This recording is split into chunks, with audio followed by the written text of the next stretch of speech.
நண்பர்களே, அயில மீன் கழுவுறது எப்படி பார்த்துருவோமா?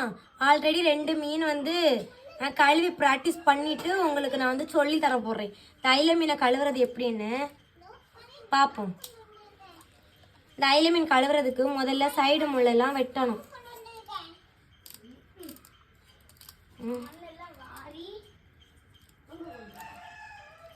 சைடு முள்ளெல்லாம் வெட்டணுமா?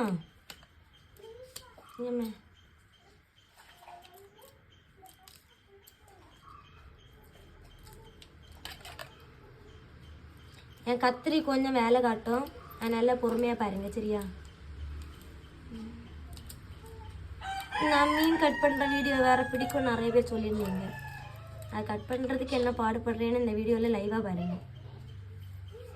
வெட்டியாச்சா? இனி என்னென்னா மேலே கொஞ்சம் செல்லு இருக்குது, அதை லைட்டாக சும்மா சுரண்டிக்கிடுவேன். அப்போ தான் தோல் உரிக்க ஈஸியாக இருக்கும். நேச்சா இனி தொலியை தேடணும். வீட்டில் தொலியை நைஸாக பிச்சு எடுக்கணும். பாம்பு உடுப்பை உரிச்சு எடுக்கிற மாதிரி தான். இதை பாருங்க, இருக்கா?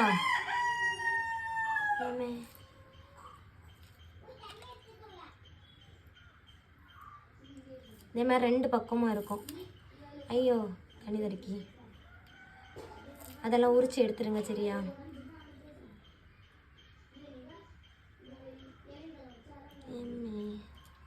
இந்த அயில மீன் எங்கள் ஆளுக்கு ரொம்ப பிடிக்கும், அதனால தான் வாங்கிட்டு வந்துருக்காரு.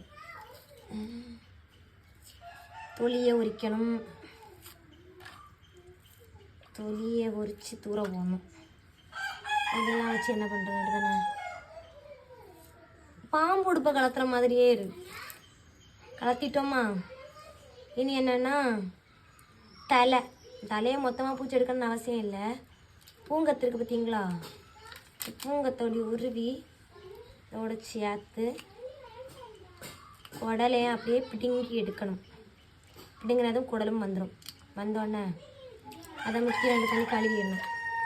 கழுவி விட்டுட்டு கடைசியில் வால் கடைசி வரைக்கும் எதுக்கு வச்சுருக்கோம் அப்படின்னா, அப்போ தான் நமக்கு வந்து பிடிச்சி கொஞ்சம் கட் பண்ணுறது ஈஸியாக இருக்கும் அப்படிங்கிறதுக்கு வேண்டி. கட் பண்ணியாச்சா? அவ்வளோதான், முடிஞ்சது. அயில மீன் கழுவியாச்சு. இனி பொரிக்கணும் அப்படின்னா 2-3 கீரைலாம் போட்டுக்கணும். 1 2 நான் 2 கீரை மட்டும் தான் போட்டுக்கிட்டேன். நீங்கள் எத்தனை கீரை போடணுமோ போட்டுடுங்க. 1 2 போட்டாச்சு. இப்படி தான் அயில மீன் கழுவணும் சரியா? கழுவ தெரியாதவங்க பார்த்துக்கோங்க, கழுவ தெரிஞ்சவங்க கண்டுக்காதீங்க. இனி ஒன்றே ஒன்று இருக்குது, உங்களுக்கு சொல்லி தரக்கு வேண்டி 2 மீன்